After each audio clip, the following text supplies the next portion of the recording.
আমার আল্লাহ রাব্বুল আলামিন এই হামজার প্রতি এতটুকু সন্তুষ্ট হয়েছেন, এতটুকু মহব্বত করেছেন, এতটুকু খুশি হয়েছেন, যার কারণে মহান আল্লাহ রাব্বুল আলামিন জান্নাতের অমীয় সুপীয় পানি দ্বারা আর রহমতের ফেরেশতার মাধ্যমে মহান আল্লাহ রাব্বুল আলামিন হামজার গোসলের ব্যবস্থা করে দিয়েছেন। সুবহানাল্লাহ। হযরত আলী রাদিয়াল্লাহু তাআলা আনহু তিনি যখন মুসলিম মিল্লাতের খলিফা নিযুক্ত হয়ে গেলেন, আমিরুল মুমিনিন হয়ে গেলেন, তার জামানায় খেলাফতের জামানায় তার খেলাফতের আমলে একজন হাবশী গোলাম তৈরি করেছিল, যেই গোলামটির সম্পর্ক হযরত আলীর সঙ্গে সরাসরি ছিল, খুব ঘনিষ্ঠ সম্পর্ক ছিল। গোলাম যখন চুরি করলো, আর এই কথা হযরত আলী রাদিয়াল্লাহু তাআলার কাছে যখন বিচার দায়ের করা হলো, হযরত আলী রাদিয়াল্লাহু তাআলা গোলামকে নিজের কাছে ডেকে পাঠালেন। যখন গোলাম হযরত আলীর কাছে উপস্থিত হয়ে গেল, হযরত আলী রাদিয়াল্লাহু তাআলা বললেন, তুমি নাকি চুরি করেছো? গোলাম বলল, হ্যাঁ আমি চুরি করেছি। এই কথা বলার সঙ্গে সঙ্গে হযরত আলী রাদিয়াল্লাহু তাআলা অর্ডার করলেন যে তার হাত কেটে দাও। যেহেতু চুরি করলে প্রমাণ পেলে অবশ্যই হাত কেটে দিতে হবে, আল্লাহ পাকের আইন, ঠিক কিনা বলেন? আমার বন্ধুগণ, আমার আল্লাহ রাব্বুল আলামিনের এই আইনটি যদি সমাজের ভিতর, রাষ্ট্রের ভিতর জারি করে থাকতো, তাহলে বিশ্বের বুকে, বাংলাদেশের বুকে, সমাজের বুকে, বাংলাদেশের ভিতর কোনো চোর থাকতো না, কোনো বাটপার থাকতো না, কোনো ডাকাত বাংলাদেশের ভিতরে বিরাজ করতে পারতো না, ঠিক কিনা বলেন? আল্লাহ আইন যদি জারি থাকতো, চুরি করলে চুরির হাত কেটে দিতে হবে, এইটা যদি জারি থাকতো, আর সমস্ত মানুষের সামনে যখন চোরের হাত কাটা হলো, এইটা যখন দেখতো সমস্ত মানুষ, হাজার হাজার মানুষ, চুরি করবে তো দূরের কথা, ধর্মসংঘের ভিতরে চুরির চিন্তাও তার ভিতরে উদ্বেগ হবে না, ঠিক কিনা বলেন? আজকে কোরআনের আইন না থাকার কারণে আজকে লক্ষ লক্ষ কোটি কোটি টাকা পাচার হয়ে যাচ্ছে, কোনো খবর নাই, কোনো বিচার নাই, কোনো কার্য নাই, দাঁড়াতে হয় না, ঠিক কিনা বলেন? কেন? একমাত্র কারণ হলো এই বাংলার জমিনে কায়েম না থাকার কারণে, পৃথিবীর বুকে আল্লাহর দ্বীন কায়েম না থাকার কারণে এই অবস্থা হয়ে গেছে, ঠিক কিনা? আমার বন্ধুগণ বলতেছিলাম, হযরত আলী রাদিয়াল্লাহু তাআলা অর্ডার করলেন তার হাত কেটে দাও। সঙ্গে সঙ্গে তার নির্দেশ, কোরআনের নির্দেশ কার্যকর করা হলো, চোরের হাত কাটা হলো, আর কাটা হাত নিয়ে সে তার গন্তব্যস্থানে চলে যেতে লাগলো, তার বাড়ির দিকে চলে যেতে লাগলো। এমন সময় পথিমধ্যে দেখতে পেলেন হযরত সালমান ফারসি রাদিয়াল্লাহু তাআলা এবং হযরত কারব রাদিয়াল্লাহু তাআলার সঙ্গে তার সাক্ষাৎ হয়ে গেল। আর হযরত সালমান ফারসি রাদিয়াল্লাহু তাআলা জিজ্ঞেস করলেন চোরকে, কে তোমার হাত কেটে দিয়েছে? ও হাবশী গোলাম, তোমার এই অবস্থা কেন? তোমার হাত কাটা কেন? রক্তগুলি ফেলকে দিয়ে জোরে জোরে পড়তেছে, কারণ কি? এই অবস্থা কেন হয়ে গেল? তোমার হাত কে কেটে দিয়েছে? সঙ্গে সঙ্গে হাবশী গোলাম বলল, অত্র বিশ্বের অবিসংবাদিত নেতা বিশ্বনবী জনাবে মুহাম্মদ রাসূলুল্লাহ সাল্লাল্লাহু আলাইহি ওয়াসাল্লামের জামাতা হযরত হাসান হোসেনের পিতা ফাতিমাতুজ জাহরা রাদিয়াল্লাহু তাআলা আনহার স্বামী, তিনি আমার হাতটা কেটে দিয়েছেন। আমার বন্ধুগণ, এইটা যখন বলা হলো, হযরত সালমান ফারসি রাদিয়াল্লাহু তাআলা সঙ্গে সঙ্গে বললেন, যিনি তোমার হাত কেটে দিয়েছেন, তুমি তার এত প্রশংসা করতেছো, কারণটা কি? হাবশী গোলাম বলল, আমার হাত হযরত আলী রাদিয়াল্লাহু তাআলা কর্তন করে দিয়েছেন। তিনি কোনো অন্যায়ভাবে আমার হাত কর্তন করেন নাই, বরং মহান আল্লাহ রাব্বুল আলামিন একটি হুকুমকে তিনি জারি করে দিয়েছেন, পালন করে দিয়েছেন, এবং এই হাত কাটার মাধ্যমে তিনি আমাকে মহান আল্লাহ রাব্বুল আলামিনের কঠিন জাহান্নাম থেকে তিনি আমার মুক্তির ব্যবস্থা করে দিয়েছেন। সুবহানাল্লাহ, সুবহানাল্লাহ। আমার বন্ধুগণ, এইটা যখন হাবশী গোলাম উপস্থাপন করলো, সঙ্গে সঙ্গে হযরত সালমান ফারসি রাদিয়াল্লাহু তাআলা হযরত আলী রাদিয়াল্লাহু তাআলা কাছে চলে গেলেন আর বললেন, আপনার আপনার হাবশী গোলাম তো এই কথা আপনার সম্পর্কে বলেছে। তখন সেই হাবশী গোলামকে হযরত আলী রাদিয়াল্লাহু তাআলা ডেকে পাঠালেন।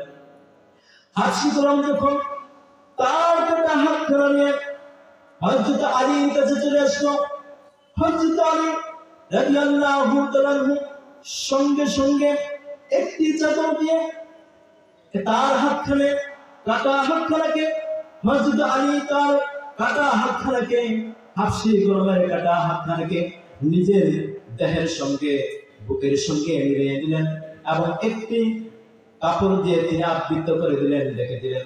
আর বললেন, রব্বুল আলামিন তুমি মেহেরবানি করে আল্লাহ তাআলা কোরআনে তোমার হুকুমকে জারি করে দিয়েছে।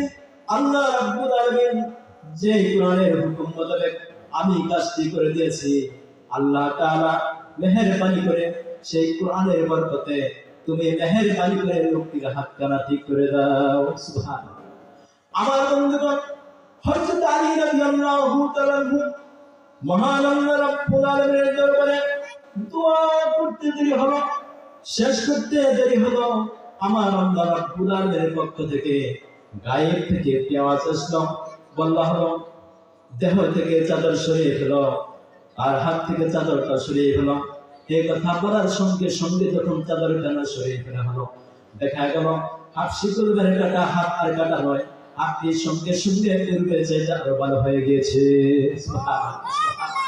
এটা হলো কোরআন কারিমের বরকত, কোরআন কারিমের কল্যাণ। সুবহানাল্লাহ, সুবহানাল্লাহ। বরকত থেকে আজকে আমরা পিছিয়ে, বরকত থেকে পিছিয়ে রয়েছি, কারণ আমরা বুঝি না, আমরা পৃথিবীর দুনিয়ার মোহে আমরা পড়ে গিয়েছি। দুনিয়ার মোহে, দুনিয়ার চিন্তায় কিভাবে দুনিয়া কামাবো, সেই চিন্তায় আমরা হয়রান, আমাদের দিন অতিবাহিত করতেছি। আসলে আমরা আমাদের দায়িত্ব কি, কর্তব্য কি, মুসলিম মিল্লাত হিসেবে, ইমানদার হিসেবে, মুমিন হিসেবে সেই দায়িত্ব কর্তব্য থেকে আমরা বিচ্যুত হয়ে গিয়েছি, মাহরুম হয়ে গেছি, সরে গিয়েছি। আমরা আমাদের দায়িত্বে নাই। আমার বন্ধুগণ, এটা এমন একটি কোরআন, যে কোরআন কোন ব্যক্তি যদি, কোন পরিবার যদি, কোন সমাজ যদি কোরআনুল কারীমের আঙ্গিক গঠন করতে চায়, কোরআনুল কারীমের আঙ্গিক পরিচালিত হয়ে যায়, তাহলে ওই ব্যক্তি থেকে, সমাজ থেকে, পরিবার থেকে, রাষ্ট্র থেকে বা আল্লাহ রাব্বুল আলামিন সমস্ত বালা মসজিদ অন্ধকার, সমস্ত বালা মসজিদ আর বালা মুসিবত আর অন্ধকারগুলিকে মহান আল্লাহ পাক দূরীভূত করে দিবেন। আল্লাহ রাব্বুল আলামিন কিতাবুন আনজালনাহু ইলাইকা লিতুখরিজান নাসা মিনাজ যুলুমাতি ইলান নূর। মহান আল্লাহ রাব্বুল আলামিন নবী, এই কিতাব আপনার প্রতি এই জন্য নাযিল করা হয়েছে যাতে করে আপনি কোরআনুল কারীমের মাধ্যমে যত অন্ধকার রয়েছে, সমস্ত অন্ধকার সমূহ থেকে আলোর দিকে আনার জন্য আমি আল্লাহ রাব্বুল আলামিন কোরআনুল কারীমকে নাযিল করে দিয়েছি। সুবহানাল্লাহ। তাহলে আমরা যদি আলো চাই, অর্থাৎ মঙ্গল চাই আমাদের জীবনে, ব্যক্তিতে, পরিবারে, সমাজে, রাষ্ট্রে, যদি কল্যাণ চাই, মঙ্গল চাই, কোরআনের কাছে আসতে হবে। কোরআন বিবেচিত কোন আইন দ্বারা, কোন মতবাদ দ্বারা, কোন হুকুম দ্বারা, কোন বিধান দ্বারা ব্যক্তিতে, পরিবারে, রাষ্ট্রে শান্তি আসতে পারে না। ঠিক কিনা বলেন?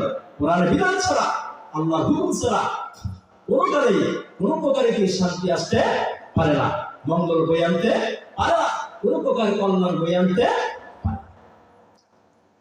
আমার বন্ধুগণ, এই জন্য মহান আল্লাহ রাব্বুল আলামিন তার হুকুম যদি জারি হয়ে যায়, তার হুকুম মোতাবেক, তার বিধান মোতাবেক যদি মানুষ তার জীবনটাকে পরিচালনা করতে পারে, তাহলে মহান আল্লাহ রাব্বুল আলামিন তার বরকতে গোটা এলাকার মানুষকে, গোটা সমাজের মানুষকে, গোটা রাষ্ট্রের মানুষকে মহান আল্লাহ রাব্বুল আলামিন কল্যাণ রাষ্ট্রে পরিণত করে দিবেন। গোটা সমাজকে কল্যাণ সমাজে পরিণত করে দিবেন, বরকতপূর্ণ সমাজে মহান আল্লাহ পরিণত করে দিবেন। এই জন্য মহান আল্লাহ রাব্বুল আলামিন কোরআনুল কারীমের ভিতর তিনি ঘোষণা করেছেন, حتى لا تكون فتنة ويكون الدين كله لله লড়াই করো সংগ্রাম করো প্রচেষ্টা চালাও সেই পর্যন্ত যতক্ষণ না ফিতনা দূর হয়ে যায় আর আমার দিন পরিপূর্ণ কায়েম না হয় ততক্ষণ পর্যন্ত প্রচেষ্টা চালাতে থাকো সুবহানাল্লাহ। তাহলে আল্লাহ বলেন প্রচেষ্টা চালাও, লড়াই করো, সংগ্রাম করো, সংগ্রামী জীবনযাপন করো ওই পর্যন্ত যতক্ষণ ফিতনা দূর হয়ে যাবে আর যতক্ষণ পর্যন্ত না আল্লাহর জমিনে আল্লাহর দিন কায়েম না হয়ে যাবে ততক্ষণ পর্যন্ত প্রচেষ্টা আর সংগ্রাম চালিয়ে যেতে থাকো বলেন সুবহানাল্লাহ। তাহলে দিন কায়েমের দরকার আছে না বলেন? দিন যদি কাম হয়ে যায় কোন অবিচার অনাচার হিংসা জিজ্ঞাসা লুটতরাজ সন্ত্রাস চাঁদাবাজ মাস্তানি এইগুলি দেশের ভিতর সমাজের ভিতর কবিরের ভিতর কোনো কারণে থাকতে পারবে না। আজকে দেখেন কোটি কোটি টাকা লুটপাট করা হচ্ছে, ব্যাংক ডাকাতি করা হচ্ছে। কেন? কারণ হলো দিন আমাদের ভিতরে কায়েম না থাকার কারণে, ব্যক্তিত্ব সমাজে রাষ্ট্রে কোরআন আইন জারি না থাকার কারণে তার এই ফাঁকটা পেয়ে যাচ্ছে, শুধু পেয়ে যাচ্ছে, কোনো বিচার নাই। কোটি কোটি টাকা আত্মসাৎ করা হচ্ছে, লুট করা হচ্ছে, কোনো বিচার হচ্ছে না। ঠিক কিনা বলেন? একমাত্র কারণ আল্লাহ পাকের জমিনে আল্লাহর দিন কায়েম না থাকার কারণে এই অবস্থা হয়েছে। তাই হাজির রাসূল পাক সাল্লাল্লাহু আলাইহি সাল্লাম তাকে কেন পাঠিয়েছেন? একটাই কারণ, আকাশটা আল্লাহর, জমিনটা আল্লাহর জমিনে আল্লাহর দিন কায়েম করার জন্য, অর্থাৎ আল্লাহর হুকুম মোতাবেক ব্যক্তি চলবে, সমাজ চলবে, পরিবার চলবে, রাষ্ট্র চলবে।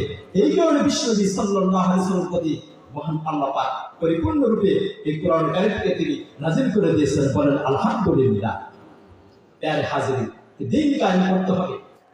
আমার বন্ধুগণ, এই দিনের ব্যাপারে মহান আল্লাহ রাব্বুল আলামিন কোরআন কারীমের শত শত আয়াতের ভিতর আল্লাহ পাক উদ্বুদ্ধ করেছেন, ঘোষণা করেছেন।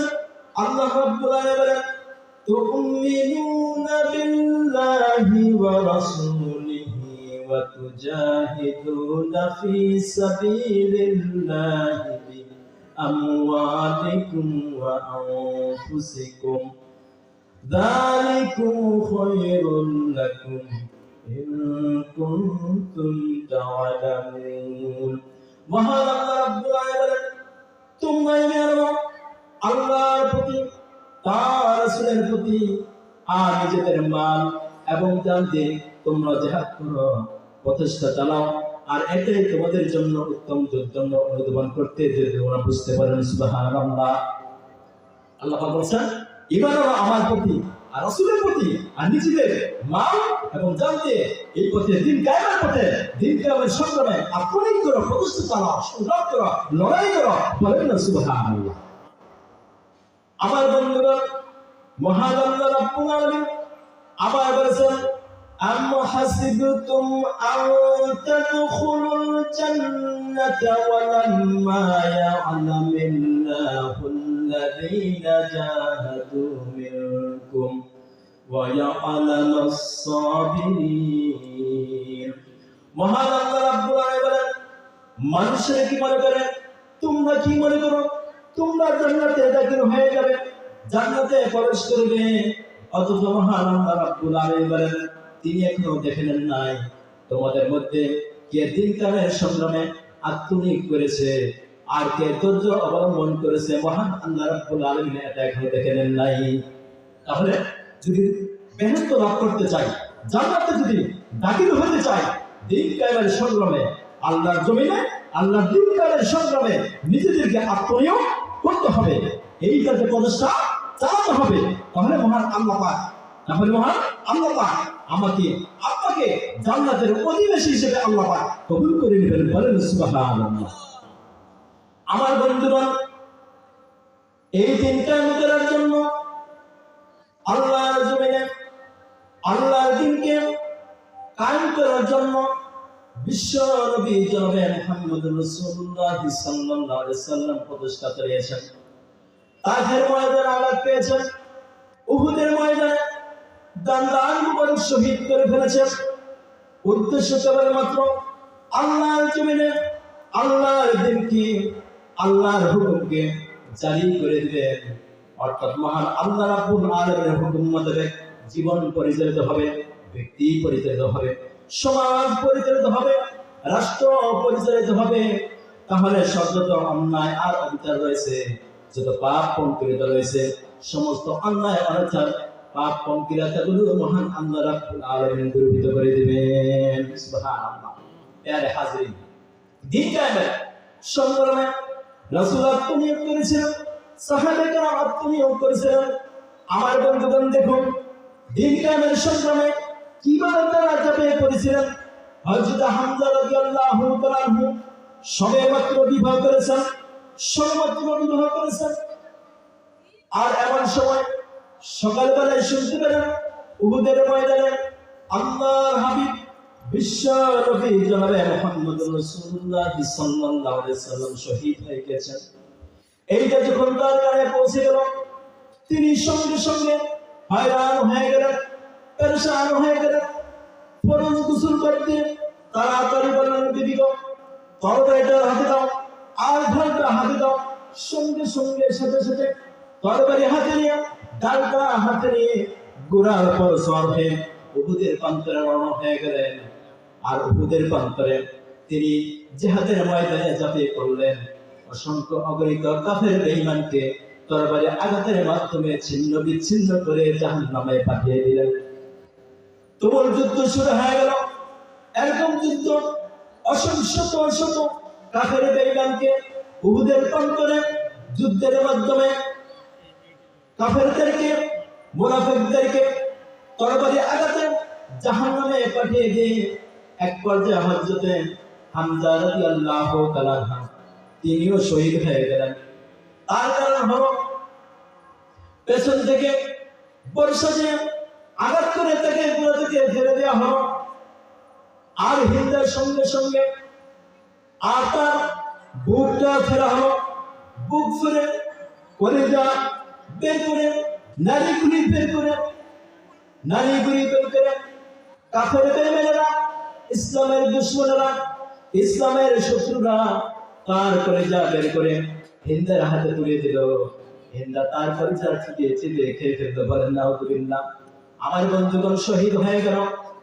যখন যুদ্ধ সমাপ্ত হয়ে গেল, সমস্ত শহীদদের লাশগুলোকে একত্রিত করা হলো। আমার বন্ধুগণ দেখা গেল হযরত হামজা রাদিয়াল্লাহু তাআলা তার লাশখানা ক্ষত বিক্ষত হয়ে গেছে। নাক কেটে বের হলো, কান কেটে বের হলো, বুক বিদীর্ণ করা, কলিজা ছিন্ন বিচ্ছিন্ন করা হলো, নারী বলি ছিন্ন বিচ্ছিন্ন হয়ে গেল। নবী করিম সাল্লাল্লাহু আলাইহি ওয়াসাল্লাম তার এই অবস্থা দেখার সঙ্গে সঙ্গে তিনি চোখের ভিতর পানি ধরে রাখতে পারলেন না। তার পবিত্র চোখ থেকে পানি গুলি বেয়ে বেয়ে পড়া শুরু হয়ে গেল। উহুদের প্রান্তর ভিজে গেল, বান্দার শিশুনি ভিজে গেল নবী করিম সাল্লাল্লাহু আলাইহি ওয়াসাল্লামের চোখের পানিতে। এমন সময় দেখতে পেলেন একজন মহিলা উহুদের প্রান্তরের দিকে এগিয়ে এসেছে। আর বলা হয়, আমি হামজা রাদিয়াল্লাহু তাআলার স্ত্রী। যেহেতু শহীদদের গোসল দেওয়া লাগে না, বিনা গোসলে তাদেরকে জানাজা দাফন করা হয়। যেহেতু হযরত হামজা রাদিয়াল্লাহু তাআলা তিনি ফরজ গোসল ছিলেন, ফরজ গোসল করতেছিলেন, ফরজ গোসল সম্পন্ন না করে তিনি যুদ্ধের ময়দানে উপস্থিত হয়ে গেছিলেন, শামিল হয়ে গিয়েছিলেন। এই জন্য বিবি বলল, ইয়া রাসূলুল্লাহ সাল্লাল্লাহু আলাইহি ওয়াসাল্লাম, যত শহীদ হয়ে গেল এই উহুদের প্রান্তরে সমস্ত শহীদদেরকে বিনা গোসলে দফনের ব্যবস্থা করুন, জানাজার ব্যবস্থা করুন, কাফনের ব্যবস্থা করুন, সকলকে কবরস্থ করা হোক। আমার কোনো আপত্তি নাই, কিন্তু আপনার সাহাবী, আপনার প্রিয় সাহাবী হযরত হামজা রাদিয়াল্লাহু তাআলাকে বিনা গোসলে কবর দিবেন না, বিনা গোসলে দাফন কাফনের ব্যবস্থা করবেন না। কারণ তিনি হলেন নাপাক, তিনি ফরজ গোসল বাদ দিয়ে তিনি যুদ্ধে অবতীর্ণ হয়ে গিয়েছিলেন। আমার বন্ধুগণ, বিশ্বনবী সাল্লাল্লাহু আলাইহি ওয়াসাল্লাম সাহাবায়ে কেরামদের অর্ডার করলেন, ও কে রয়েছে আমার সাথীরা, আমার হামজার লাশটাকে তাড়াতাড়ি তালাশ করো, খুঁজে বের করে দেখো কোথায় রয়েছে। আমার বন্ধুগণ, খুঁজতে হলো। আর নবী করিম সাল্লাল্লাহু আলাইহি ওয়াসাল্লাম কাঁদতেছিলেন। এমন সময় দেখতে পেলেন হযরত জিবরাইল আমিন নবী করিম সাল্লাল্লাহু আলাইহি সাল্লামের নিকট এসে বললেন, ইয়া রাসূলুল্লাহ সাল্লাল্লাহু আলাইহি সাল্লাম, আপনার প্রাণপ্রিয় সাহাবী হযরত হামজার লাশ খোঁজার কোনো প্রয়োজন নাই। তাকে আমার আল্লাহ রাব্বুল আলামিন এই হামজার প্রতি যেহেতু সে দিন কামের সংগ্রামে আত্মনিয়োগ করেছিল, দিন কামের সংগ্রামে উহুদের ময়দানে ঝাঁপিয়ে পড়েছিল, জিহাদের ময়দানে ঝাঁপিয়ে পড়েছিল, এই জন্য মহান আল্লাহ রাব্বুল আলামিন আপনার সাহাবী হামজার প্রতি এতটুকু সন্তুষ্ট হয়েছেন। আমার আল্লাহ রাব্বুল আলামিন চান না দুনিয়ার কোন সাধারণ পানি দিয়ে আপনার সাহাবী হামজা হযরত হামজা রাদিয়াল্লাহু তাআলা গোসল সম্পন্ন হোক।